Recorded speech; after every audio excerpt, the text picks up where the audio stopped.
par le nom de Dieu, le tout miséricordieux, le très miséricordieux. Et il t'interroge au sujet de l'Esprit. Dis que l'Esprit relève de l'ordre de mon Seigneur, et on ne vous a donné que peu de connaissances. L'esprit de l'homme se repose sur deux énergies. Il y a l'énergie de la vie, qui est le pouvoir physique, la structure corporelle. Cette énergie enclenche l'activité physique et matérielle de l'homme dans ce monde.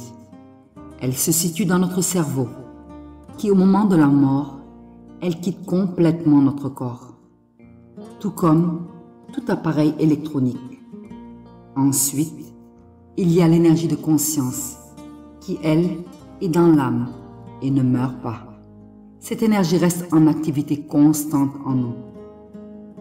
Le mouvement du sommeil et du rêve se résulte par l'effort de cette énergie de conscience.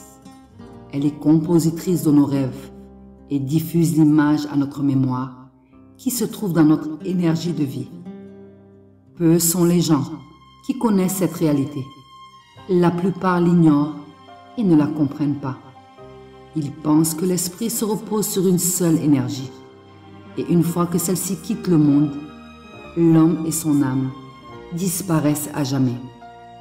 Et c'est ainsi qu'ils doutent de leur existence. L'athéisme et le matérialisme dans le monde, avec toutes leurs pensées erronées, diffusent qu'il y a une seule énergie et que si cette énergie de vie meurt, alors elle tombe dans le néant et l'homme disparaît à jamais. Et donc, il n'y a pas de vie après la mort.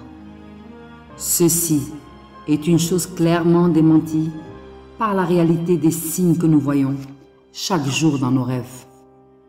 Une fois que l'énergie de vie quitte le corps, l'énergie de la conscience, elle continue à vivre et ne quitte l'âme pas une seule seconde.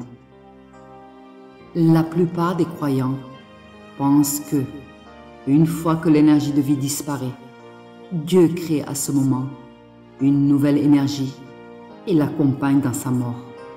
Mais Dieu a créé en nous ces deux énergies, une énergie électromagnétique et l'autre énergie de conscience spirituelle qui reste dans l'âme humaine et qui nous accompagne au monde intermédiaire, puis au jour de la rétribution et enfin au paradis ou en enfer.